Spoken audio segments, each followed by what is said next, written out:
Some things happen fast, like a vacuum finding your lost earring. A dog reacting to the word walk.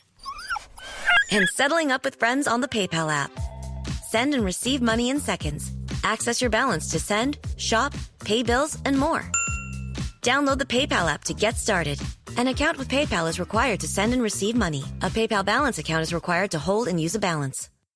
Hello, everybody. Welcome back to DND404. I am your DM, Tony, and joined with me today the other three foreign songs of my playlist. Three. Wow, I don't exist anymore. Pretty sure I said four. Did I not say four? All right, Glass, edit this part in. 4. Starting with the Biblioteca, Jared. What's going on, guys? Myelin reporting in, and my song is Farouk Pepes. It's a banger. It's more of like a club kind of, dance kind of song. But Dan, what about you? Hello, everybody. My name is Dan. I play Boram DuMarais, Bogfrog Artificer, and I am definitely the Mayanakano door of this podcast.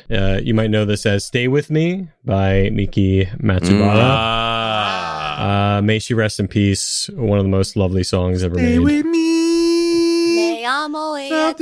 Something in Japanese. Y'all know it. Alec, what you got? Yeah, my name is Alec. I play Kaz'il Amberleaf, and my foreign song that I like to listen to is actually a cover of an English song, Dear Maria, but the Japanese version. That's awesome. It's really fucking sick. If you ever get a chance to listen to it, go listen to it. It's a good time. What about you, Kyleigh? Hi, I'm Kyleigh. I play Vivien Charmant. My favorite non-English song is Shitsuru Songa Takusan Kite. It is the ending, second half of Summertime Rendering.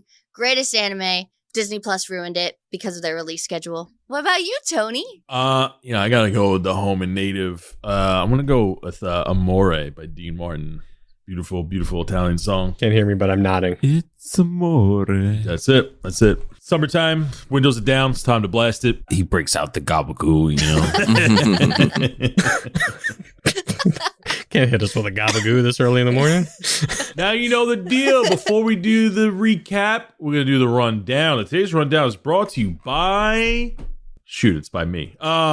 What I'm running down is loot boxes. That's right. Listen, we got our quarterly loot boxes up and running. We just shipped one out. There's a lot of goodies in there. It's for our Blood Shard Bandit and Shadow Smuggler tiers. If you don't know about it, go on to patreon.com/DND404, where you can find all new updates about what goes inside the loot packages and get some cool, unique stuff from us about the podcast. It is absolutely fantastic. A lot of people enjoy it, and we will be sharing pictures of what comes inside in future updates. With that being said, I got a call to action with the foreign song. I want to know your favorite foreign song, specifically if you got any good Italian ones. We got the good ones in there, but I want to know your favorite foreign songs. Like one of my favorite foreign songs is also Numa Numa, classic hit, rocks the internet way back in the early 2000s. I want to know what your favorite foreign song is. So go ahead and put that in the comments down below. And now it's for the recap. Oh, wait, there is no recap because there was a full recap episode. That's right. Well, this is why Tony ended it there, so we didn't have to do a recap. I told 100% plan. 100%. Oh, also, whose 3 of was it? Oh, yeah. Big thanks to Alara for that one. That was a really cool one. Thank you, Alara. Moving forward, one more note, keep your ears open because moving forward in Arc 2, Patreon NPCs are going to start revealing themselves. We're going to start introducing them and they will be a part of the campaign. With that being said, I don't have a specific date, but the window for new Patreon NPC entries is going to close because the list is getting up there. And I want to make sure I fit everyone into the campaign at the appropriate time where it makes sense in the story and has an impact on the story. And I can't do that with 1,000 people. So the window will be closed and the date for that will be said in the near future. So with that being said, Bard, play the intro. Let's get on with the show. Disgraced in the Heartland, a star could set things right, manufacture the magical, and return a soul to light. From a scorched fractured forest to twilight in discourse, this swamp of deceit and remorse. Help us conquer the shadow, dawn with a bright glow. We'll find where we belong, but what will await us when all our secrets are gone? Good morning, good afternoon, and good evening, and welcome to the world of Umbrea, featuring 3 returning players and 1 new newbie. We got a new person. They're brand new. This is DND404. Boyos, girlo, we pick up today's session 23, the first session of Arc 2, where we are now traveling back from the Forgotten Tower, and we are going to pick up at the Rockhead Homestead, where the 4 of you are finishing up some business before heading back to Bouldaris. Mr. Feathers, good to see you. Yeah, well, if it isn't an old confidant. And confidant, we keep that. You see, as you walk into the pet store, and the pseudo-dragon that greeted you last time quickly locks the door upon your entry, knowing that there is some business to be discussed. Come on, hang out with the pseudo-dragon. You like it. Who's that? It's just a little guy. Don't worry. He's cool. Brought you back something kind of crazy. What you think of this? And I pull out the chest, and I got 2 of the fishes. Mr. Feathers, this Kenku that you spoke with in Arc 1 when you first visited Rockhead Homestead, he looks at the chest and he sees that there's 2 bullfish inside. He's like, it's a pretty exotic fish. Yeah, it sells. It's great among the kids. Yeah, that one's foresight. This is rodent. They're really cool. Yeah, well, I promise you I'll bring you back something. So, you like pets, and I know you can take care of these ones just fine. Well, I can only get you one. One of these, a present for my sister. Okay. Mylin's eyes look at Boram. Just, what? Well, we bring in one. One's for the nice man over here that gave us the map. But they're friends. Mr. Feathers squints at you, Boram, because you mentioned something in front of Myelin. Oh, the map? Yeah. The map for the location of where you can find bullfish. Yep. Exactly that. Well, take one of these. Brought you back a pouch of all kinds of components and stuff, and I wrote down a better map than the one you had before, more detailed. If, you ever want to go back. Okay. Hey, you see that the Kenku hands Myelin a lollipop. He goes, "Hey, kid, why don't you go over there and look at some of the plants and some go play with the dragon over there? My little pet." You see the pseudo dragon wraps himself around you, Myelin, and almost like pulls you away towards the front of the store to have a private conversation with Boram. And you see that he waits for you to go over to the end of the store, then looks at Boram, and his voice gets real deep again. He goes, "What is your deal bringing a child into this?" Listen, I know he's a bit young, but he's a bit more capable than you think. He's a child. There's other reasons we got to bring him around that I don't know if I even quite understand yet. He squints at you. But we got to keep him safe, so. But do you know anything about this? And I plop down the Tarrasque claw that I found on his desk. Yes. So, upon your travels, you cast an Identify on the magical items that you looted from the tower. During your travels, you've learned that this is a preserved Tarrasque claw. And the Tarrasque claw looks like to be the size of a Tarrasque that is maybe its young adolescence. In retrospect, because you know that Tarrasque are told or said to be very, very gargantuan creatures. And he goes, "Whoa! Where did you get this?" Where you think I got this? He squints at you again. "This is a Tarrasque claw. However, seeing one separated from its body, well, that's interesting." And he's like eyeing it up and down. And he like turns the jar, and the jar is very heavy as he goes to turn it. And you see the claw like bounces against the glass. I use it as components. I don't know. What you think? Oh, component. How do you expect to break that thing down? That I don't know. Otherwise, I could sell it to you for the right price. If you knew how to break this thing down, you wouldn't sell that to me. You see this carapace here, and he goes into detail about what the Tarrasque claw does and how unique it is. You see that carapace right there? Anti-magic. You see those claws? Could cut through mithril. Yeah. Okay. Yeah. Even cut through obsidian if it wanted to. Easily. As if it was paper. The fact that this thing is solidified, the goo around it itself wouldn't be able to be broken down with the sheer force of power that it's using just to keep that thing preserved, because otherwise it would have deteriorated. Ain't that right? Any of your trinkets or baubles that you might have would break on impact if you try to cut that thing open. You can't even boil water hot enough to melt that thing down. That got me even more curious. I'm gonna give it a shot. I'm gonna study it a while. See what I can do with it. I can take it off your hands for like 700 gold. I think you maybe give me a little more next time if I know what to do with it better. We work our price up a bit, and he puts it back in his coat. Well, yeah, I can give you an even 1,000. I see you. Next time then. And Boram starts walking away, and he kind of waves nonchalantly. Myelin, get away from the dragon. We gotta get this other one back to my sister someday. I gotta train it first. You like Colette. And I kind of pat Myelin on the back as we leave. He takes the fish. He goes, all right, I'll put these with the others. As you two walk out the store. Does it take both fish or just one? I took one home. Which one? Boram does not remember which one you named which. Flip a coin. Rodent comes back with us. Rodent comes back? You want Foresight? Was that Mylin's least favorite one? No, let's take Foresight back. It doesn't matter. No, so you made the call. You made the call.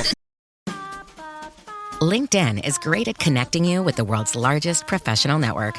But it can't connect you with motivation on a Monday morning.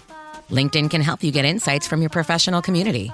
But it can't give you any insight into why Dave's still talking on mute. And while it can't stop your boss from bringing tuna for lunch, LinkedIn can help bring your career to the next level. LinkedIn is the network that works for you. Visit LinkedIn.com to learn more. Wow, damn. So for the components you dropped off and the bullfish, you get a total of 800 gold pieces. Yeah, as Boram reconvenes with the party, he hands around sacks of gold for everybody, evenly split, obviously, because they helped him out. I really appreciate y'all coming with me on that crazy adventure. We got some good coin at it. Maybe it lasts me a little while. Vivien's gonna accept it, pat her pocket, and just think about the fact she's paying his rent for a little while. So as you leave the store, there is a town paper. And it's pretty common for towns to have their own type of daily post or weekly post. You know Bouldaris has a weekly post. You see that Rockhead Homestead also has like a variation of it on a much smaller scale because it's a smaller town, but they have their own. And it has the date at the top. And as you go to leave Mr. Feather's pet store, you notice something catches your eye. You find out that today's date is the 9th of Kythorn. By your estimations, with how much time you spent out in the forest and traveling, you estimate it should be the 7th of Kythorn. You notice that it's 2 days later. You're reading the comic section of the newspaper, Kaz'il? No. Reading things about the stock market. Anyways. Scrolls are on the rise. Yeah. Gold. No.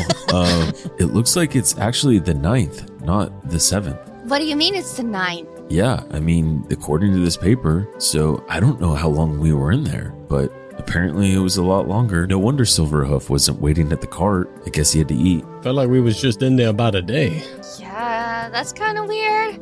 I'm worried about how well Ophelia and Charles did with hiding the fact that I was gone for that long. Oh, my rent.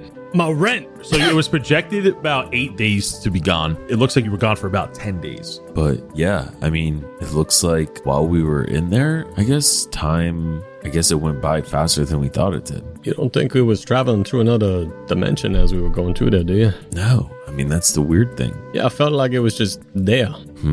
Maybe the tower affects time somehow? I don't know, maybe. Yeah, maybe. It's very possible. You don't think that the red caps came from there? Maybe it's attached to the Feywild somehow. I don't know how they would have, but I mean, it kind of makes sense. Right, it makes sense, but it don't all at the same time. Maybe we just try not to think about it so much and just move on with our day. We could research it at home. Yeah. So you're having this conversation as you're heading back to the car, getting ready to leave Rockhead Homestead and head back to Bouldaris. So you know that it's about a half a day's journey from Rockhead Homestead to Bouldaris on the main road, and the four of you begin to head back to Bouldaris. On this cart ride home, Vivien's disguising herself back as Alicia Descend. It technically would be a little bit long because you're not taking like carriage home. You have a hand cart, and Silverhoof is pulling it. So you are walking. So it's going to take a little longer, like most of the day, to get there. You guys didn't spend a lot of time in Rockhead. You just kind of keep going. She's going to sit in the cart and do it while everyone's moving. Yeah, that's fine. And the four of you begin to hoof it back to Bouldaris. But the main path does expedite things a lot. Get it? Hoof it. Silver hoof it. Silver. As the four of you are going, you notice some things. Mainly that the crash site that you are passing is now patched up and now used for main travel again. The guild is no longer investigating it and is no longer closed off. You can see the fresh patch of dirt. It has been filled and new stone has been placed for easier travel. You do see the occasional carriage pass by and they give you a wave. The road is big enough for carriages and carts to cross each other. You do see a number of carts pass you and go to Rockhead Homestead throughout the day. Once the sun begins to set around dinner time, you are about 40 minutes out from the city here, and that's where carriages stop passing you. Is there anything the four of you would like to do before arriving at the main gate? Mylin's been playing the pipes of the sewers that he got for a while at this point, and it's just the most off-key thing. He's having just the most difficult thing because his mouth is not made for blowing into this. Myelin, that's a magic item. Give me that. What? No. You're not going to be able to attune to this thing anyways, because you clearly cannot play it. I could play it. I could attune to it if I wanted, because I can play these things. But it's got the rat on it. I was just really hoping that a friend, would come back. Vivien will grab Mylin's shoulder and go, "It's okay, Myelin. You'll learn." Don't lie to him. Kaz'il. Well, don't lie to him. It's crazy you say that, though, because this actually might do that. Really? Yeah, I did my magic on it, and I could kind of tell what it does. Okay, you blow in it. And maybe he come up. Can anyone else play wind instruments? Technically, but not the greatest. Yeah, I don't want to. Kaz'il kind of just looks at everyone. Mylin shoots him a look. All right, Myelin, you know what? Why don't you leave him with me? I'll practice, and then I'll teach you, so that way you can play, too. Don't shoot him down, Kaz'il. He's got a chance. No, he doesn't. No, he does not. I whispered to Kaz'il. Yeah, he does. He definitely doesn't. But my teeth are getting away. I'll help you. We'll work on it. Okay, so Myelin gives the pipes of the sewer to Vivien. Rat Queen. Vivien might quickly turn to Boram and ask him to hold Garrick's hilt in the bag of holding, just in case she's figured out. Yeah, sure. I'll keep it down. That's fine. Thanks. I'll come take it back later. Yeah, just hope I don't get caught with this. You should probably be okay. Probably. At least I could bail you out if you get caught. At least that's true. Yeah, she could just bail you out from losing your head. It's fine. I could try to fight it. As he stares at the hilt. Just hide it at the bottom. It's fine. They won't investigate. That's not how bags olden work. But okay, and he puts it in. It's like just fitting in there. It's a pretty large sword hilt. Anyways, as we've been going, I've been reading that journal we found. That big tome-looking thing. Yeah, it belonged to some kind of beholder named Yveltas, something like that. Yveltas. Got it? All right, got it. It's a bit strange, though. It's not like super evil like I was expecting. It had this whole golden retriever named Sourdough. It had these dreams of humans killing it, though. It was really scared of humans. Always wanted a dog. Kept dreaming of accidentally killing a dog. Was dreaming of living with humans in peace. All this stuff is just not what I heard about by olders, so... Oh, and we killed it. Oh, I feel so bad now. Vivien's gonna hold herself and look real upset. I mean, it was that thing or us. It was gonna kill us no matter what. So did it ever get a golden retriever, or I just dreamed of it? It says here it had one. Sourdough.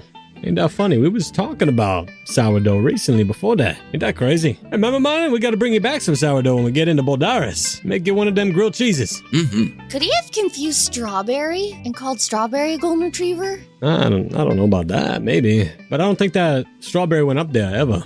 That's true. So Boram, when you read like these dreams, there's like many different dreams that this thing was keeping notes of. From what it sounds like about sourdough, by the words jumping off the page, it seemed like a normal dog that you would see, to the point where the dog would help Yveltas with various things and was very fond of it based on the good dreams. He also had dreams that he accidentally killed sourdough, be it an accident, playing with it too hard, humans killing it. The range of different dreams that he had were like kind of vary from page to page. I mean, I'm gonna just keep reading.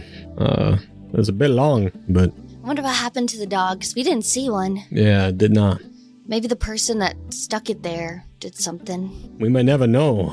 Someone came, tried to kill it, and could have taken the dog could have run. Who knows? This all getting strange. Strange days, though.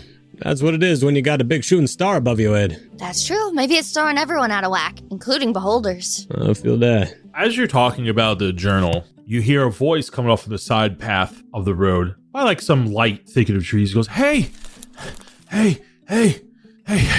You see like a slightly older, beat up man. It is a halfling. His clothes are kind of like tattered. He's barefoot. He looks unhygienic. He looks like he's keeping himself as composed as possible, but he definitely looks like he's been like living out in the wild. And you see that he has a box in his hand tucked in between his armpit, and he runs up and goes, hey, out of breath, hey, I'm sorry.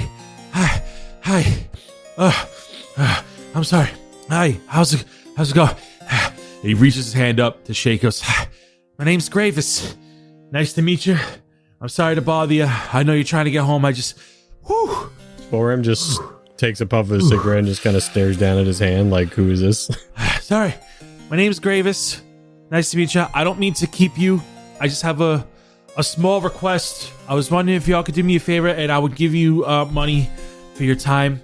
I was wondering if you could deliver this to somebody in Bouldaris for me. And he holds up a chest, and the chest has it's like purple and pretty ornate looking. And he tries to hand it over. It's like, would you be able to deliver this to my grandfather in Bouldaris? He lives in the markets district. I'll be happy to give you some gold for it. I'd really appreciate it. Vivien's gonna move up to him a little bit and go, what's in it exactly? And who's your grandfather? My grandfather is Gravis the First. I'm Gravis the Third. Oh, that makes it easier. Okay. Yes, he's an older halfling. He's got long white hair, but he dyes it a little red sometimes, so he's got like red streaks. He's really up. He tries to be as hip as possible.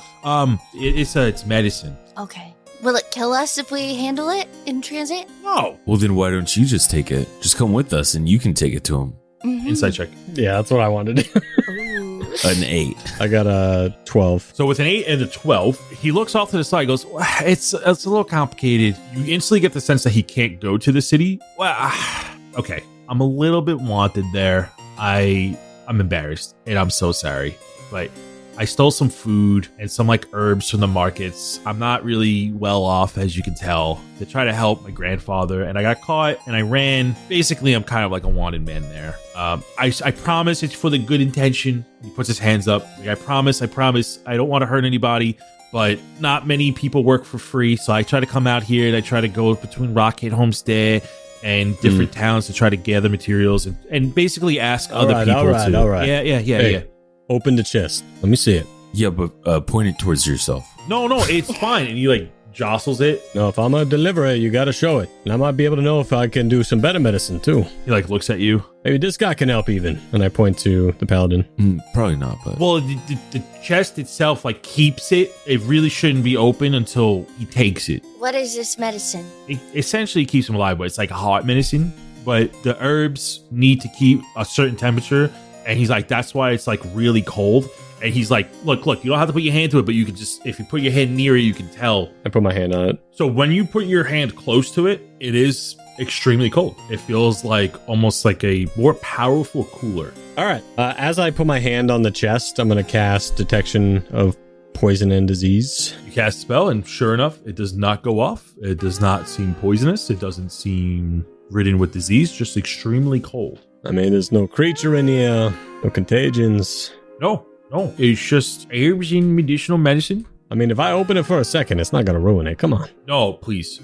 I please. That's just all I ask. And I said 500. I'll give you 7 if you just take it as is. It's really important. Please. He like puts the box down on the floor. He begins to take out a piece of paper to write like an address. Hey, put it away. You're good. I'll deliver it. You trying to deliver medicine? You don't need to charge us. You sure? I ain't about to charge you for healing your sick grandpa, okay? Oh, thank you.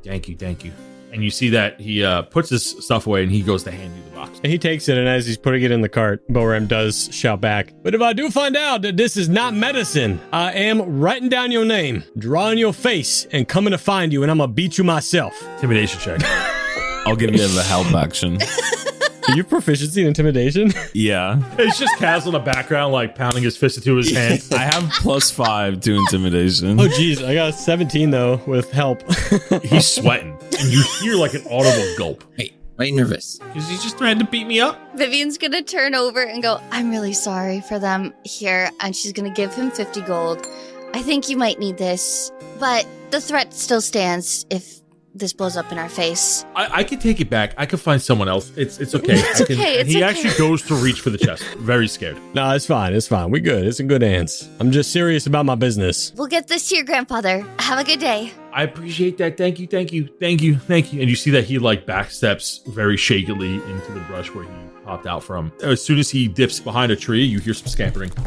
Boram's drawn a very accurate sketch of what he looks like. You guys can be scary when you want to be. Wow. You gotta work on his face more. What do you mean? He's a halfling, looks about a human's 30s, I would say, but he's a halfling on the younger side. Brown hair, kind of a bulbous nose, small mouth with brownish, whitish hair. All right. Y'all don't have to deliver this with me, but something I just think I should do. But let's get going. I really want to get home. So he wrote down an address for you, and the home that his grandfather lives is in the Markets District. You know that the Markets District has a small living section of the district in there. Oh, he's very close to Vivien. And you continue to travel on your way. A few more moments pass as the sun is officially starting to set. As the evening kicks in, you hear the bells of the city of Bouldaris ring, and you make it to the front gate. As you get to the front gate, they sign you back in, and you see they begin to take notes, writing down all your names. They go to Boram, they go to Myelin, Kaz'il, and they go to you, Vivien, and be like, oh, yes, and what is your name, miss? Alicia Descend. Yes. Happy to see a full party return. We're just going to do a quick visual scan, and they begin to look around, and, okay. Everything seems to be in order. Please go on your way. Welcome back to the city of Bouldaris. And the guard lets you in as the gates rise and then close behind you because it's nighttime and they keep the gates closed at night. And the four of you are now back in Bouldaris. You see that the city is at its normal routine. It is now nighttime. The markets have died down. There are still people out, but now it's more for like pleasure than it is for business. The town seems the same, although you do see some more posters and bulletins about new quests, new workers requests. You do see flyers for upcoming small events around town and small updates like in different districts, taverns putting on shows, upcoming festivities, and people going about their business. What would the four of you like to do now that you've returned to Bouldaris? All right, y'all going back to Vivien's, right? Yeah, I think so. Did you want us to go with you to take that chest to the guy's grandpa? It wouldn't take long. It's just down the road. I mean, come if you want. It shouldn't take more than 5 minutes, I'm sure. Yeah, I'll go with you. I don't want anything to happen. Yeah, look at Vivien. What, me? What would happen to me? I agree. We're going. You coming, Myelin? Yeah. Oh, yeah. Oh, what, I got a bunch of babysitters now? My God, as he's like holding the chest. And you see he's struggling with the chest a bit. Boram's not the strongest. It's not crazy big. It's about, it's like a smallish footlocker, but it's just extremely cold. He's got like on his shoulder as he's walking a bit slower. Do you want help with it? I could take the other side. Actually, yeah, that'd be nice. And we'll hold both sides. So from the main peninsula entrance, from the south gate, you walk across this beautiful stone bridge in Bouldaris, and you enter the market district, which is adjacent to the farm district. And you begin to head northwest. You head into the living quarters of the market district, and you go through the town, and these beautiful Tudor-style homes and thatched roofs. Looks very elegant. There's more churches here than there is in any other part of the city, but they're much smaller. And you finally make it to this address where Gravis III. You instantly notice that the windows have like these dark shades over them. And it also has like, I believe it's called a widow's peak or a turret, where it looks like it's one level higher than this 2-story home. And it looks like it could look out to the rest of the town. You approach the doors and you see it has these very lovely ornate candles that border the door. And it kind of sticks out because it doesn't match the home's style. And you see that it has like a central knocker, and the knocker has like this gargoyle-ish face on it. I pick up Myelin. All right, Myelin, when you go to people's houses, you knock politely. Okay. Like right now? Yeah, just give it 3. What do you mean? Grab that, see it swinging, put it up, back down. Okay. Boom, boom, boom. You hear a slide in the door, but it's below you. It's about halfling length. You see by your knees, a little sliding door opens to reveal eyes and goes, "Oh, good evening. May I ask who is knocking at my veranda?" I kneel down. Myelin puts his full head through the window. It's me. I'm Myelin. Are you like trying to put your snout through the eye hole? Yeah. You feel something sharp swipe across your nose. I'm not going to say you take any damage here, but you are bleeding. Hey, what the heck? Rodents. Hey, Myelin, get over here. Please do not hurt my friend. And I lean down and kind of cock my head to the left as I'm looking through. Yes, may I help you? Do you know a Gravis III? Yes, that's my grandson. Okay, then that checks out. I guess I'll try and do an insight check on him. Make me an insight check. 10. You don't get much because he's behind the door. You just notice a pair of red eyes. Well, your grandson sent us with this cold chili chest.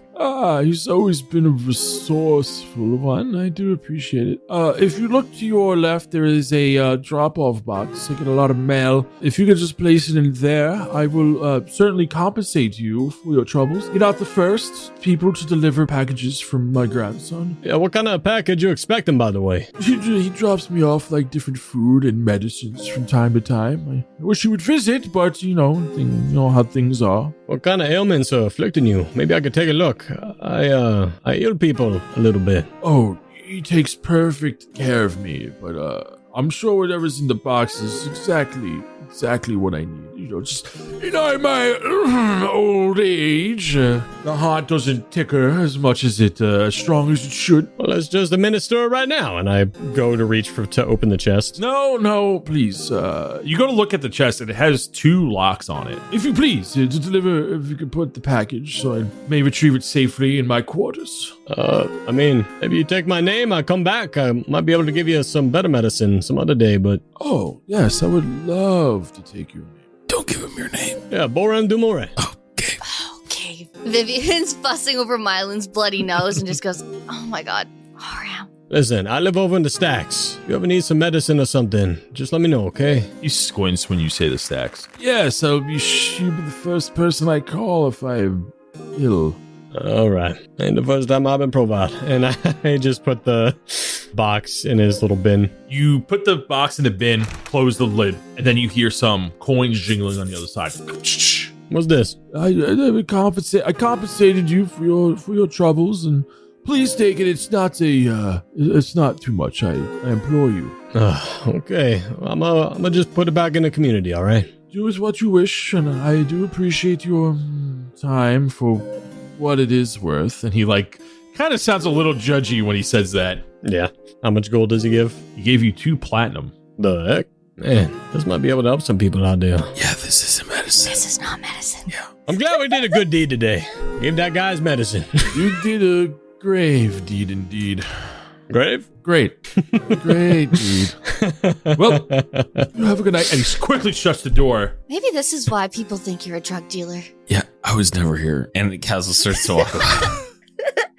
Come on, Myelin, let's go. All right. Well, thanks for accompanying me, I guess. See, it took like 5 minutes, but here we are. We're a team now. Now we gotta do everything together. Thank you. The way I look at it is we'll all go to jail together. All right, ready? And Kaz'il starts walking off. Yeah, what? Okay. And I'll bail us out. Who's going to bail us out if you in there with us? From losing our heads, yep. Yep. I can make the sentence a little less. Hey, Myelin. Where you going? Like, where you live? Over there. And he just points over to a weird part of the city, if that makes sense. Yeah, you go up on your tippy toes and point all the way across town where you would enter the underbelly of the city. It's almost by the docks. You live over towards the mines. Yeah. Over there. Okay. Listen, Myelin, if you need a place to stay, you can always stay with me. You don't need to stay in some underground layer. What exactly is it? Well, it's usually pretty nice, but then I don't know, things been happening there. I had this thing attack me. It's kind of weird. Yep. And then I don't know. It's real nice and it's very pretty. Okay, pretty. Well then, stay there if you want. Can't force you to do nothing. Wait. What do you mean? What do you mean? Where stay? Well, I'm just saying, if you need a place to stay that's safer, you can always come to my place. Oh, okay. And you always got a spot here. Look at that. You should come to dinner tonight, though. Oh, Well, I mean, actually, that sounds like a kind of good idea. Might be nice to get dinner. Especially by Charles and Ophelia. They make some good grub. They sure do. They're the best. Oh, by the way, Boram, before we left, because you kept dodging me every time I tried to give you your rent, I paid it for 3 months. I left it on your desk. So if your landlord comes in, they could just... What? Yeah, you're fine for 3 months. Anyways, time for dinner. 3 months. That actually might have saved me then if we was gone longer. Okay, I appreciate it. I didn't really start working on the thing yet, but... That's okay. You got time. That means a lot, and that definitely helped me as we were away, so I remember that. 3 months. Vivien's thankful he didn't ask why or how she got in. He's just thinking about other things right now. Listen, the mines over there, actually, they've been having some monsters. yeah, I saw one. He's like this big. You expect him to do something really big, but it's actually just kind of like shorter. Don't know if it's the same one you saw, Myelin. Oh. Listen, they pay him pretty good, and I could really use some coin right now. If you do want to keep this party thing going, it does seem to be working quite nice. They paying up to about 1,500 if we go into the mines and clear it out. Wait, the mines? That could be fun. Like actually go in? What do you mean actually go in? Yeah. You guys are gonna go into the mines? Well, they'd let us. They'd show us where to go, and we clear it out. You guys are too big. You guys could fit in there. There's other parts of the mine, Myelin. Oh. You're probably in a very tiny part of the mine, huh? Maybe. Yeah, the Elf Savant Guild, they pay him pretty nice these days, so I was thinking of taking it on my own, but, you know, if you want to go with me, then we split it, and that might be easier, and I don't die on my own, so. I like the mines. You were gonna go fight things on your own? Well, fight is a really strong word, but yeah, he was going to try to go in there, I guess, by himself. Listen, we fight in our own ways. I mean, if it's anything like that troll situation, let me just say, you might need my help. Mm-hmm. I think we can all tag along. Troll situation? Yeah, when Boram tried to throw the potion and he recounts the entire combat that just happened. And Boram starts making excuses about why the potion was slipping. And But we got him in the end. That's what matters. Yes, yeah, that's what matters. We got him in the end. Got a pretty good dagger stab on it.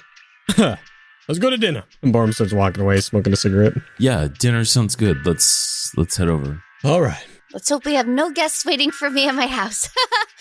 Okay, let's go. What?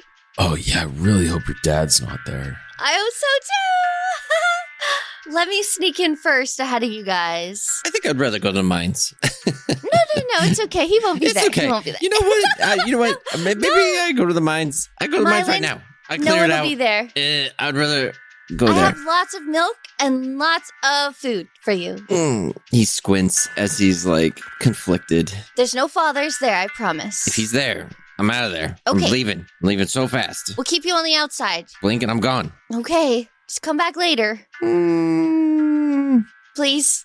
He's scary. I agree. You return to Vivien's estate, and it looks exactly as you left it. As you pass, you do see from the stable windows that Pyomai and Windrider are in the stable, and they seem to be taken care of. As you open the door, you hear some footsteps rushing as you now have arrived home, but you only hear a single pair of footsteps. Oh, God. As you are greeted, you do not see Charles and Ophelia, but instead you see somebody else dressed in butler uniform. You see a stockier, more of a middle-aged human. He has that classic dad build where he's like very stocky. He looks like he used to be very fit when he was more in his prime years. Like he was very muscular, very fit, but it's kind of turned into a little bit of like a dad weight. And you hear, Lady Charmant, welcome home. I've been expecting you. Just as a side note, Vivien would have taken her stuff off in the horse shelter. Hello. Good to see you again. It's been so long. What happened to Ophelia and Charles? Yes. So this man is named Buford. You would know Buford from your home estate. Buford is a very, although slightly dim, not the sharpest crayon in the box, but he is extremely loyal to your father.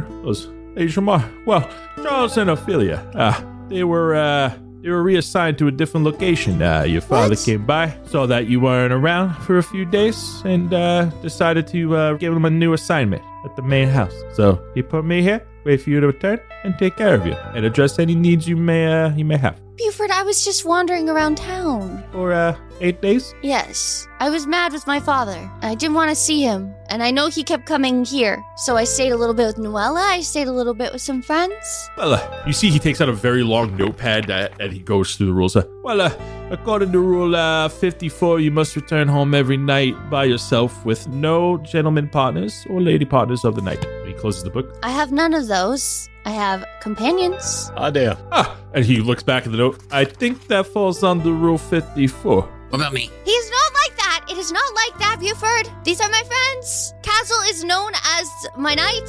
Father has met him. And this is Myelin. And this is Boram. I'm an alchemist. Good to meet you. I'm quite charmed. Well, Lady Charmant, if you prepare to have guests for the evening, I'll be more than happy to feed and give them some refreshments. But as per your father's rules, they must leave by the end of the event. Are you kidding me? Mylin's paws starting to itch. Kaz'il lives here. Didn't you know? I thought the guest room was made out, and the strange belongings that were residing in there are a little outer-worldly. I didn't think too much of it. But if he's living here, then, well, I don't know how your father would feel about that. I would need to get his express approval. I mean, Father saw him come in. It's a living night, you know? But does he know that he lives here I'm sure he does. in the same domicile Yeah, I think he does. as a woman who's allegedly to be betrothed to another? Yes, I'm pretty sure. Okay. Well, Can't a full-grown woman have friends over in her own home? he checks the rules again. Yes. But as long as they follow the 94 strict guidelines your father has set in place, milady. Yeah, I actually follow 95 of them because that's how good at following the rules are. I actually made additional ones myself. Deception check. What about persuasion? You're lying. It would be deception. Okay, I think I'm still pretty good at deception, so let's do that. Yeah, that's a 22. He quickly takes out a pencil and asks for what the 95th rule is. Yeah, obviously it's just follow the 94 other rules better than everyone else. That's the 95th rule. Face palms. Of course. I'm surprised you didn't know that one, to be honest. The oversight on my part. It must have been an old compendium of rules. Charles and Ophelia knew that one. Of course they did. They're fantastic cohorts. Hey, where exactly are Charles and Ophelia? Yeah. Oh, they've been stationed at the main house to assist the father, Wilfred, in anything they may need. Well, this is information for Lady Charmant. Yeah, specifically, they're with Father Yes. and not you. But he loves you. Well, I like to think so. You see that he has like a little twinkle in his eye. And he looks up and looks off for a second. I could put in a good word to get you back with Father. I would appreciate that, but I am where I am needed. And if he thinks that I am needed here, then there must truly be a reason for me to be here. But I will send an express letter of your arrival back home, as he is eagerly waiting your arrival. He's wishing for you to come home sooner. I will let him know, and I will let him know that you have a guest here. He's free to stay for the night, but this alchemist and puppy dog will have to leave. Once dinner's over, of course. I don't want to be rude, but rules are rules. He's not a puppy dog. All right, thank you, Viefer. Can you set up dinner for us? We'll be in a moment. Absolutely. And you see that he takes a bow, and he makes his way to the dining room. After Buford leaves, Boram immediately pipes up. Should we maybe eat somewhere else? I don't know if I trust this guy over Ophelia's cooking. He's really bad at cooking, too. It's Yeah. the worst. Okay. Oh no, I had a beautiful meal made. I had a beautiful meal set up with notes. You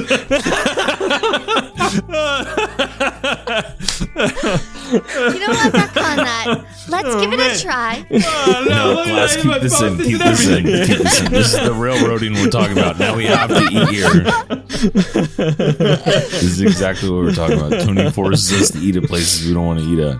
Vivian's going to turn to everyone and go, could you help me hatch a plan to get my father out of my life? I think I might try to go find a place outside of this hideout because I can't keep doing this. No offense to this guy, but if he's real tight with your daddy, I don't know if I want to be talking about stuff near him.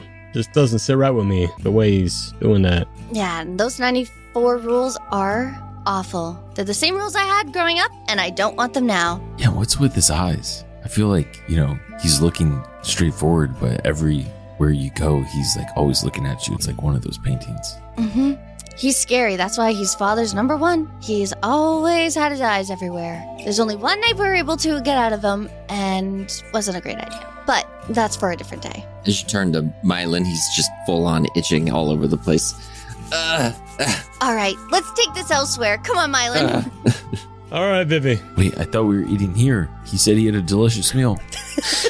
All right, Vivi, come on. You pick the place. As I start walking away. Wait, I actually feel bad. Should we just go in and eat? No, don't feel bad for Tony. You don't feel bad for it. It's rude as fuck. I'll put it this way. We want this guy to tell your father, like, maybe there's a chance to bring back Charles and Ophelia, right? So I don't think That's maybe true. leaving immediately after we just said we'd eat here is probably the best way to convince him to... That's a good point. Rule 15. Yeah, it's actually 16, but yeah. Okay, let's eat with him, and then when you guys have to peace out, we peace out with you. Yeah, we'll, take a walk to work off the meal and then go back. Exactly. All right, let's go entertain him and see if we can maybe maybe manipulate him. All right, whatever y'all want to do, I'm down. We leveled, correct? Yeah, everyone's level 4. And so it's been a long rest. We all got our new stuff, right? Yeah, you would have rested. Oh, that reminds me. Make me a Constitution saving throw with DC 15 as you are cursed. 4? You have 1 level of exhaustion. So, just as a reminder, this sleep token that you are attuned to is cursed. You have to make a DC 15 Constitution saving throw whenever you take a long rest. If you pass, you do not have a point of exhaustion. If you do, you keep the point of exhaustion. And you have that exhaustion until you long rest again, or until the curse is removed. And you have to be attuned to that item until the curse is removed. Oh, you feeling all right? Maybe I slept wrong. You know, Need to get you looked at. this thing kind of pokes me at night and it keeps me up. I don't know. And he holds up the doll. Boram, do you happen to have any potions on you? Listen, I got a potion of swiftness. Increases how fast you go. I also got a potion that helps out with your attacks and stuff like that. Nah, nothing we can use. I won't be mean anyways. Ugh. What'd you want to do with it? I don't know. I just wanted to alter a state of mind, you know? You hear a dinner bell. As we walk to the food, what do you mean? Shh, Myelin, shh. What? We'll talk about that later. You just want to know what he's thinking? I'm pretty good at it. Hey, if you could read his mind at any point, Myelin, without him being alerted, let us know.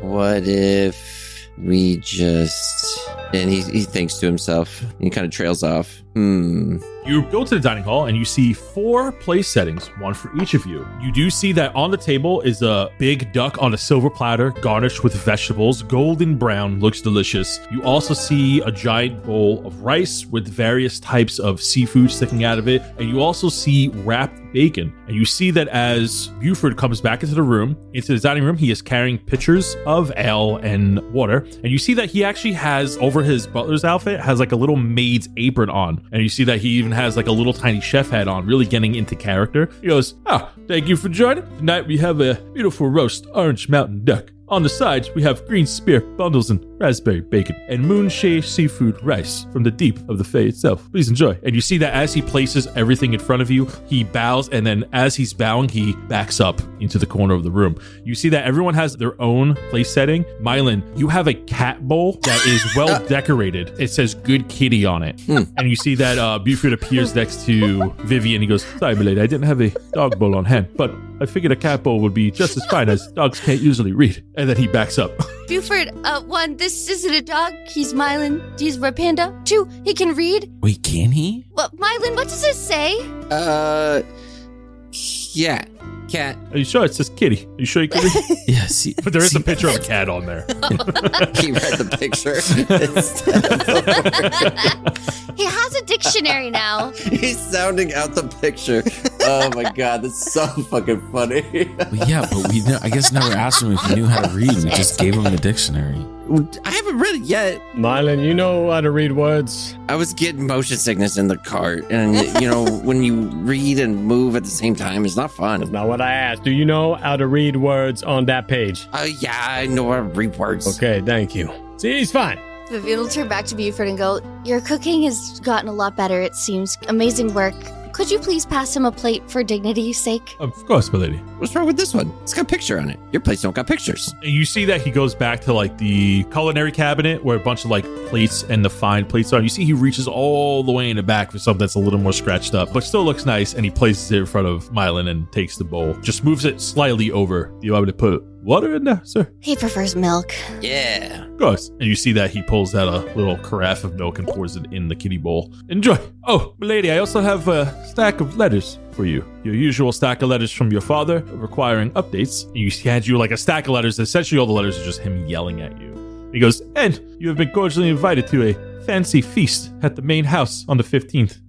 Your father has urged me to remind you to make it your utmost important urgency to be in attendance to this party. Okay, I will say yes to the attendance of the party, and I will deal with these angry letters later. Question, can I bring any guests to the party? I'll take a read of this as well, but... I urge you to read the letter. And he hands you the letter, and it's for a party invitation on the 15th. It is a fancy dinner party with light introductory dancing, and you do know that your to-be betrothed will be there. Oh, I guess that's what we have to do.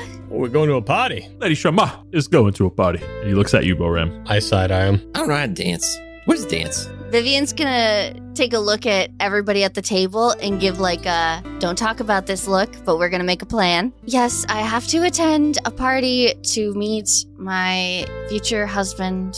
Oh, we get to meet Ubby, the cutie. Oh, that's a stretch. That's a stretch indeed, but But it don't look good. he's fine. He's fine. Buford, he's fine. I mean, you have met him like a few times in the past, but you do know what he's like. He's very stuck up. Almost always acts as if you don't really exist. He knows what this is. You know, it's, he'll pass. He's passable. Mm-hmm. What does that mean? What is Yeah, I just kind of do a slow look over at Kaz'il. Like, what is happening here? You're lying. I don't like when you're lying. Myelin, we have a new friend here who's taking care of us. You know what? What if we Oh, Myelin, you tried this rice yet? And Myelin was about to do something, then he got distracted by the rice. I had this a couple times. One of my friends made this for me. It's pretty good. Haven't had it in a while, though. Did you have this back at home? Not back at home, no. I mean, Dindrin over here, he's probably eaten it a lot of times. Yeah, we'd eat it all the time back home. It's actually one of my favorite things you make. I like this. And Vivien's gonna turn to Buford and go, why'd you make this dish? Normally Ophelia and Charles make this dish because they have ties. How come you did? Oh, well, the fridge was plenty stocked with a lot of ingredients, and I felt a little adventurous in my culinary art. Oh, it's delicious, so thank you. Thank you very much. You see that he takes the compliment very, very heartedly. And you see how he's like constantly cleaning up after Myelin when he's making a mess. He goes, well, you see, this is why I put a bowl down, because the walls and the interior creates a positive emptiness, which keeps the scraps of food from spilling over the sides, making a mess when you eat it with your mandibles. And you see he's like constantly cleaning around the plate. You clean after my siblings. Myelin starts to talk, but he's got rice all on his face at this point. What you mean? It's right here. I'm all good. It's still on plate. Of course. And you see that every time you speak, he puts like a napkin up to keep himself from getting dirty from the food that's spitting out of your mouth. He goes, I'll attend to this later. And he side steps back. How big is this room? It's pretty grand. It's a pretty decently sized dining room. Myelin all of a sudden looks at Buford and he's like obviously like squinting his eyes and his hand's about to reach out. Vivien puts a piece of duck in his mouth. Try this, Myelin. Oh. It's really good. Ooh. Oh, okay. Yeah. Yeah, you gotta eat it all. Ooh, I want more of that. Where's that? And he looks around all the table. He starts climbing on the table to grab wherever that is. You can have some of mine. Here, take that. Oh. Vivien's gonna grab him, drag him back. We don't climb on the table. That's rude. Bad Oh. manners. Okay, sorry. Manners? Who cares about manners? You act the way you want, little one. Oh, okay. And he sits on the table. In this house, you gotta have manners, though. And Vivien glares. Oh, okay. He sits on the chair. Yeah, Boram, you just go into other people's houses and kind of just do whatever you want. I mean, look at him. He's a little animal. What's he supposed to do? Myelin gets back up on the table. But he shouldn't be treated like one. Well, if he's sitting at the table, yeah, he needs to be respectable. All right. I don't like staring at your knees. I kind of like being up in the action. It's hard to grab food from down here. All right, here you go, Dan. And I snap my finger and I create a bucket under Myelin so it like props him up. Oh my god. How's that? Look at you. I can see you guys. And now he's using magic hand to grab all the food so he doesn't have to get on the table. Yeah. Well, that's more polite. That works. And I'm going to turn to Buford and go, Buford, thank you for the lovely meal. We're going to go take a walk. Kaz'il and I will return later as we will find out where he will stay starting tomorrow. And we will walk these two back. Of course, Billy. I'll go get my city walking shoes. You see that he walks out. Oh, no, Buford. That's okay. Thank you. We'll be okay. According to Rule 18, I must accompany the lady of the house at all city excursions, especially after hours. But Buford, I have my knight Kaz'il here. Father loves him very much. Well, don't tell him that. He might get jealous. But he also loves you. You're his favorite. And Kaz'il's my favorite. And Father approves quite heavily of Kaz'il as my knight because he is very respectable. Well, you didn't mention him, but... I thought I was your favorite. Yes, you're my favorite little knight in training. Well, I guess I have some catch up on my stationary needs, as I need to send out some letters to your father of the recent updates. Okay. Oh, yes. You enjoy your relaxing time. Buford, you deserve it. You made us an amazing dinner. Give me a persuasion check with advantage. 25. I got 18. Well, I implore you to come back at a reasonable hour, as the city streets at night can be unsavory, especially to unaccompany Charmant. But with your knight here, I don't see it being a problem. Of course, there might be a slight chance we run into Nuella, and Nuella is loved, so if we do run into her, I might be a little bit late, but if I am not, I will be here on time. Mm-hmm. Okay, milady. And you see that he heads over to the part of the house where you would write letters, where there are carrier pigeons, and he begins to write letters. Vivien's gonna turn to everyone and go, let's get out of here, quick. All right. Thank you, Buford. We see you another time. And he takes his lab coat from the coat rack next to the front door and heads out. Where are the four of you going as you leave? Probably a tavern of sorts that we could speak in. Oh, y'all want to extend the night a bit? Yes, please. I don't want to go back. I got to figure out a plan. There's no way I'm staying with that forever. And I got to find Ophelia and Charles. All right, come on, Dendron. We find you a nice lady tonight. Oh my God, Boram. You know what? You never cease to amaze me. I know I am pretty amazing. No, not like that. I guess surprise. Surprise is a better word. And Boram's just like teasing Kaz'il the whole way there and then feeding Myelin little snacks and stuff like that. So are you heading back to the Big Iron Casket, or you want to head to a different tavern? Boram, what's a good place in the stacks? Oh, we want to go to Stacks. We got some lively places down there. Want to go to a jazz club? You want to go somewhere with better liquor, gambling? What you want? Maybe good music. Somewhere where we're not going to get bothered by Pyomai's thugs would be great. Yeah, they're not going to be there. Don't worry. They like big crime. And somewhere where my family won't be. Sounds amazing to me. Boram, there's a small chance that they might be there. Yeah. You have seen them there before. So He's trying to keep himself together, though.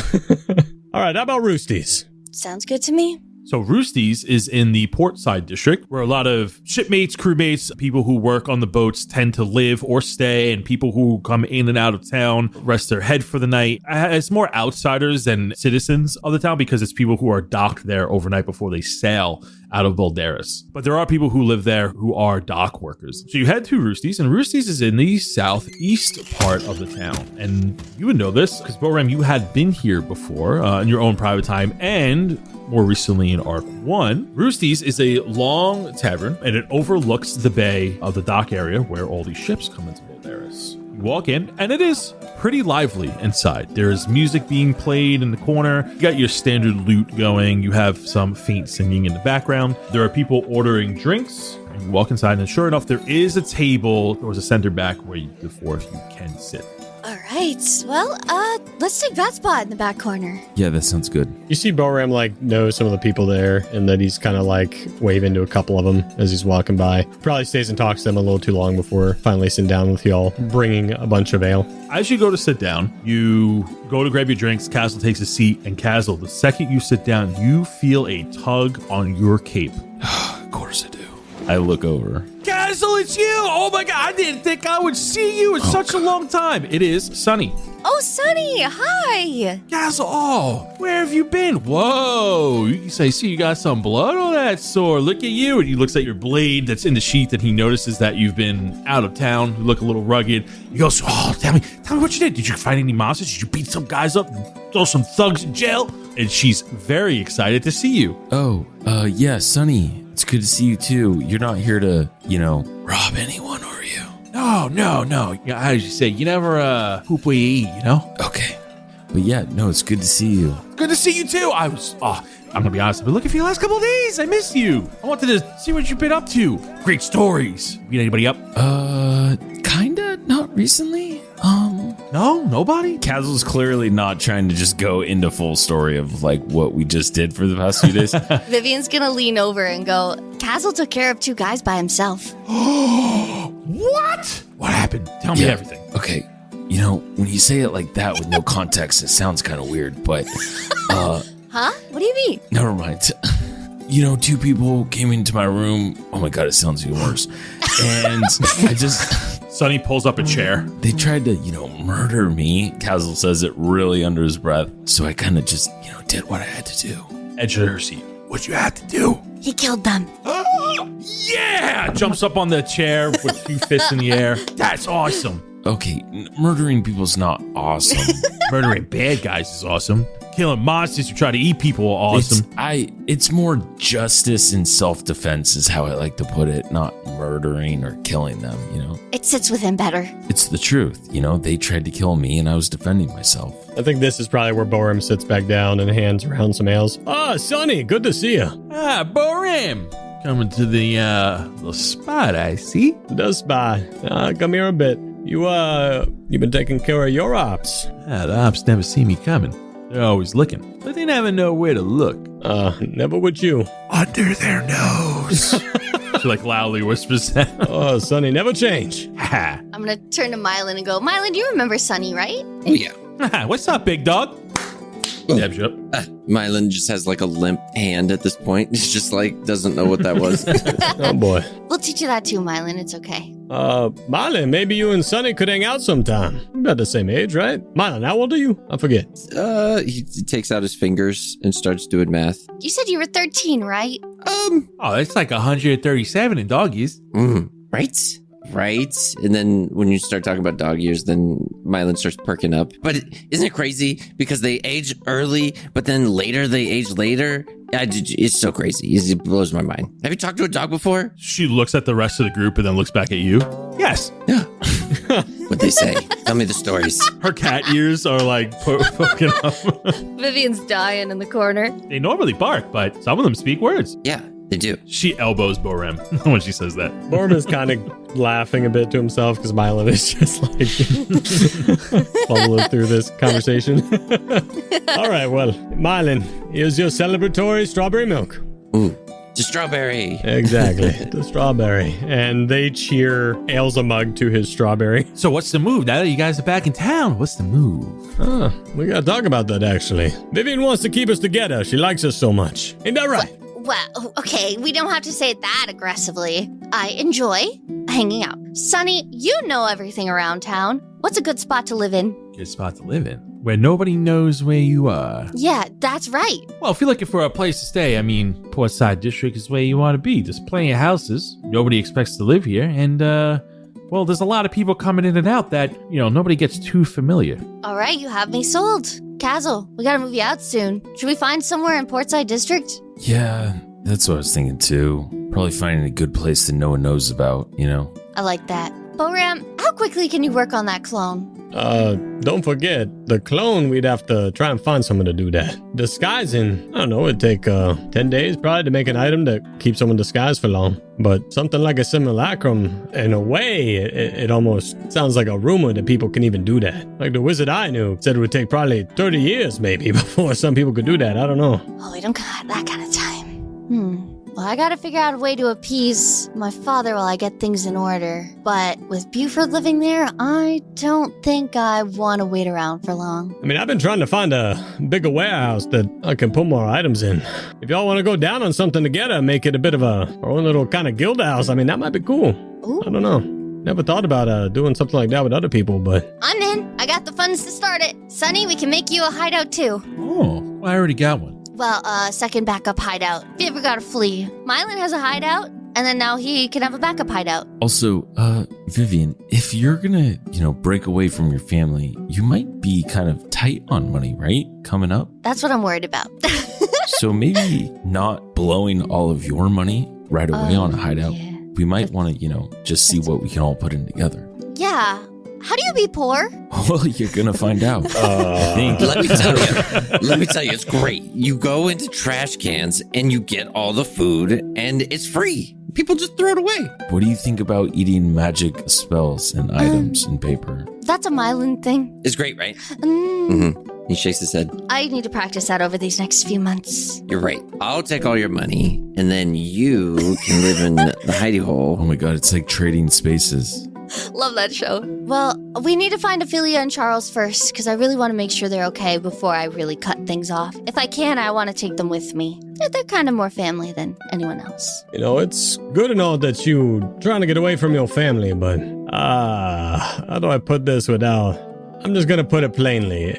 If you upset your dad, that make other things difficult than just money, no? They got a lot of power in this city. That's another thing to worry about, but... I know someone I want to get back that could probably fix things and, make things a lot easier. Oh, where they lost? I got someone maybe could find them. How? What do they do? I don't know. I got a guy. One of my friends. Yeah, I mean, if they can undo packs, that'd be kind of great. So are you talking about warlock stuff? Kinda like deals with not great people. If my sister can be found, then things in Bouldaris might be a lot better. I think she could be the next great person to run Bouldaris. Give me some info. I'll go look. My buddy Gadget, he knows a lot of people, a lot of places. I could ask. How about Lost Soul? So are you speaking of riddles? Oh. This is getting juicy. You see Sunny's like leaning in. Oh, sorry, Sunny. Welcome to the team. Team? Well, Her eyes light up when you say that. Without looking away from Vivien, I like give Sunny a fist bump. This is turning into a daycare. I lean over to Boram. I'm used to raising kids. It's fine. Okay. The reason my family hates me is they blame me for her being gone. They think she's dead. But why would that be your fault? Well, when we were younger, she thought it would be a great idea. And the reason my family hated me was because I was a tiefling, that if we made a deal with the devil, that they could make me not a tiefling anymore. And then I lost her. So if we can find her, that's what I've always wanted to do. And that's why I will bury that guy so I can get the resources. All right, hold that thought. I'm going to get another drink and think for a second and come back to this. And you see Boram kind of gets up and takes a second and goes to get a drink. Vivien's downing her ale. So yeah, that's a lot. Anyways, how are you guys today? How are you today? How's life been, Sunny? I'm in it now. I'm having a great time.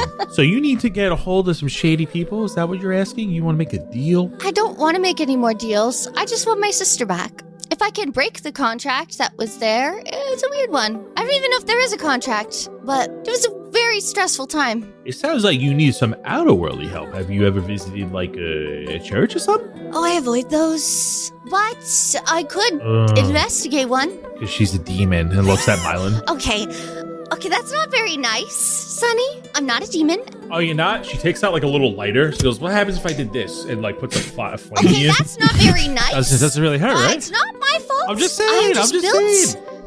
What? Is it your fault that you got cat ears? Oh. Exactly. So. I'm part cat. And I'm not a devil. I'm just a tiefling. And you hit your head on the ceiling as you rose from Avernus. No, we get it. I didn't come from Avernus. No? Well, maybe. Boram sits back down with a bunch of ale.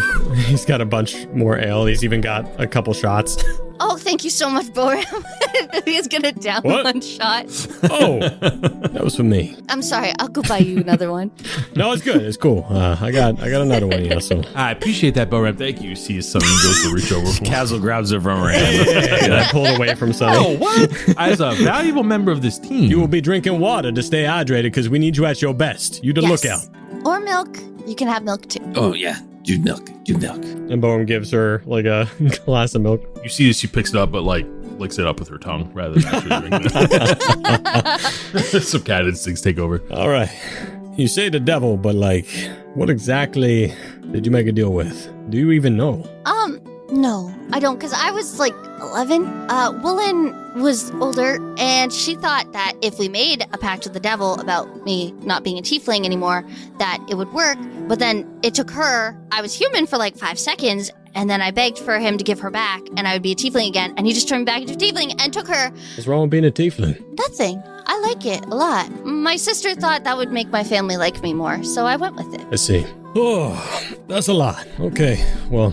You know, if we could find a way to keep my father distracted and we can go find her, I mean, I think she would be the greatest person in Bouldaris. She would take my dad off the throne immediately. I think she would do so good, and then we could just be happy, and they wouldn't be rude to you guys, and you could come into our home and not be so treated poorly, and people wouldn't be getting cosmetic surgeries to look like elves, because that's really stupid. Vivien's clearly got a lot going on.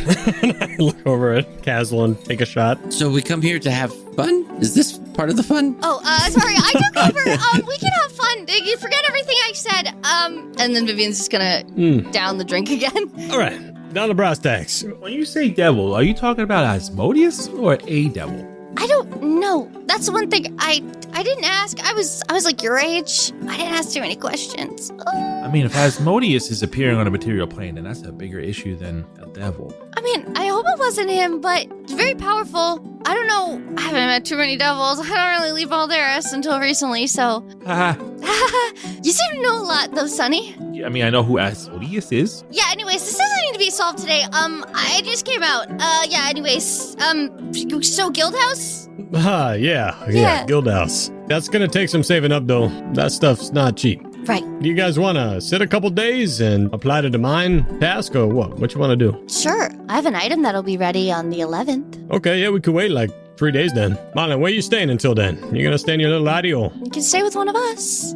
I should probably go, check in, see how it's doing over there. I got a lot of things down there. He really doesn't, but he's just trying not to go to the butler's kind of creeping him out. Yeah, you don't have to come back to my place. I understand. I'll make you breakfast tomorrow. You come to mine. Okay. You could talk me into it.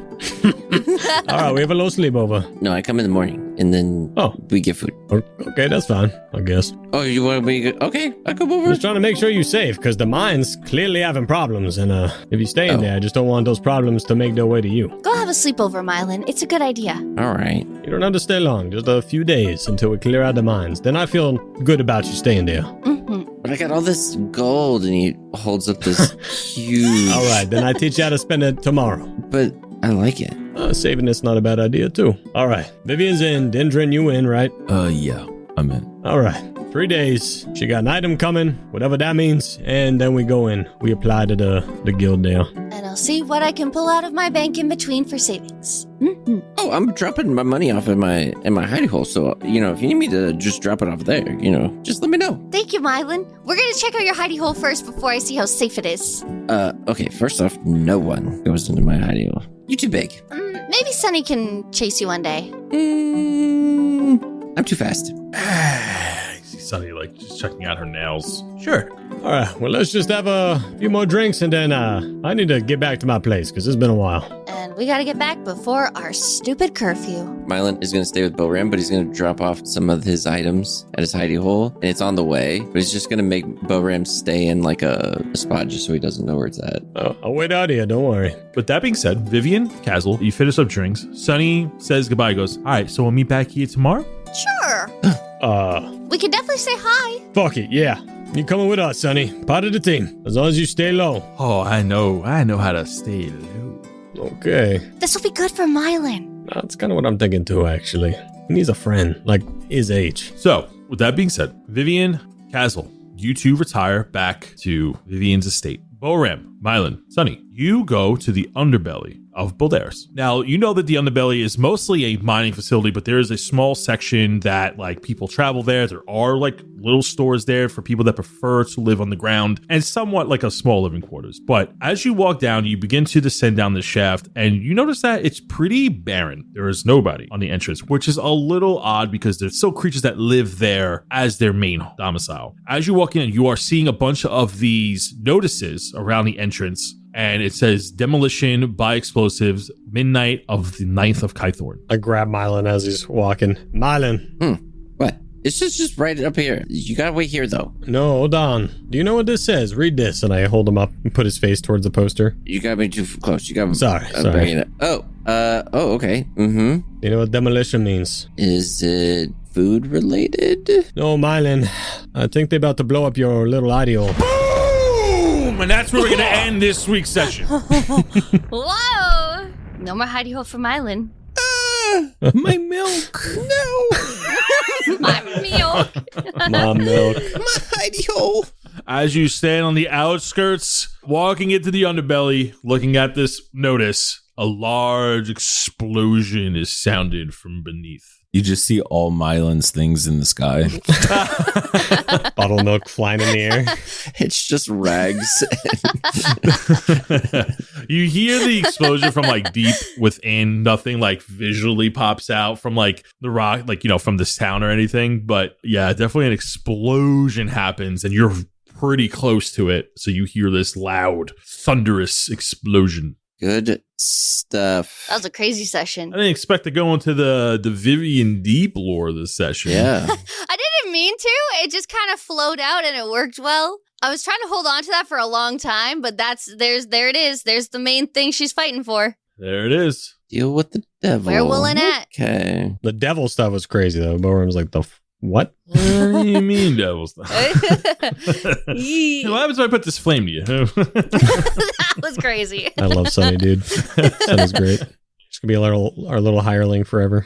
Possible. Yeah, sure. Now, we got a bunch to talk about in the after show, but does anybody have a recommendation? I think we all do. Spin the wheel. We do? Oh, yeah. Core Keeper. Yeah, we were playing that late to the wee hours. Yep. So Core Keepers, if you haven't played it, it is real good. It is a almost Terraria style meets Stardew. You're just out there exploring. It's really fun. Good times. A lot of different classes. Highly recommend. So Core Keepers, get it on sale. I've seen it as low as like, I don't know, $5-10. So definitely worth the cost of admission. Overwhelmingly positive reviews on Steam. Check it out. Yeah, they do sales a lot. All right. Well, let's spin the wheel. It's time. In the wheel It's time. intro. All right. Knock Mock.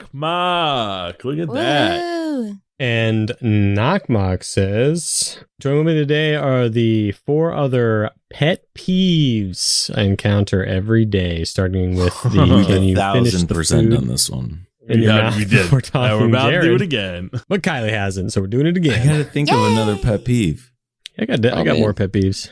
Oh, yeah. Yeah, I know. Dan's one of those Just people. think with a on your million way pet to peeves. driving. Yeah, to 'cause Alec work. annoys I'm me all sure the you time could when probably My get- pet peeve is people with pet peeves. Well, shit. That's a good one. There you go. All right. Thank you for joining, everybody. It's a good episode. Good sesh. Good I'll sesh. give you Mo Sunny goodbye. Bye. Bye. Goodbye. Goodbye.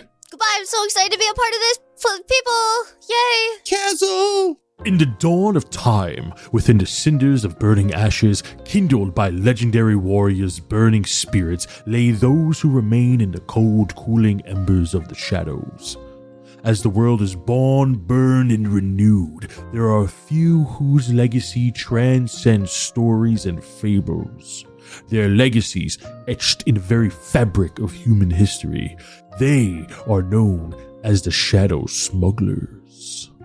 Annie, the master of weapons, the dread, and hunter, scholar, gentleman, and adventurer, the Jiff gunslinger, Alistair Jacobs.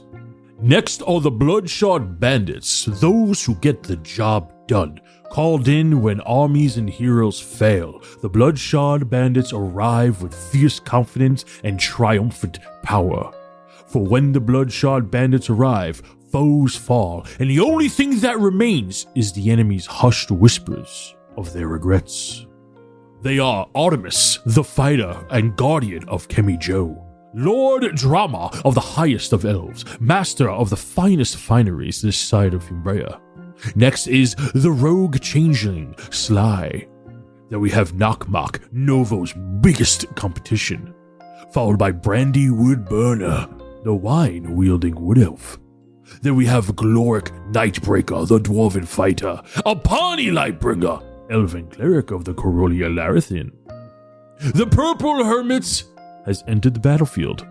Then we have Jason Hall and the mighty Lane Nuding. And as the bells harbor anew, we have the Sigil College alumni, the scholars and stewards of knowledge, and the heralds of the future. They open new paths of future heroes using the keys of the past. These alumni are Mongo, the Yeti Giant, Sergio, the retired knight, Punk, the vagabond bard, and Chartreuse Charlie Vexshade, the gnome sorcerer, Isaiah Crane, the architect of Aris Incindus, the fire ganassi, impulsive and angers quickly. And lastly, Joe Brosnan. He's a cool dude. And last but not least, Umbrea's heroes. We have Man with Glass, Jesus, the Frostborn Dragon Warlock, Johnny Tar, John Carroll, Hart the Iron Hammer, Drown, the Barbarian Mobster, Cypress Daywind, a capybara circle of the Forest Druid, and then beyond Battleboard, the Bombastic Brigadier Barbarian Half-Orc. Then we have Morgoth, the Unbroken, Gad, the Lizard Folk Rune Knight, Blick, the Warlock who thinks he knows Cajun French, Bree Carlson, Balazar Turroth, the Eldritch Knight of Dragonborn, Bram Iron Spud, the battle-hardened half-orc, a barbarian with an unbreakable appetite for glory. Not a stupid goblin, Scotty Williams, and Salomon Cottrey. And that's all we have for the Patreon shoutouts. Thank you so much for the love and support, everything in between. If you would like to be added to the very long list of loyal supporters and brave brethren of the Patreon, go ahead and check the link down below. It's in our show notes at patreon.com/DND404. That's patreon.com/DND404. Check it out. There's cool perks. It won't be a waste, I promise. Anyway, until next time, have a good one. Bye.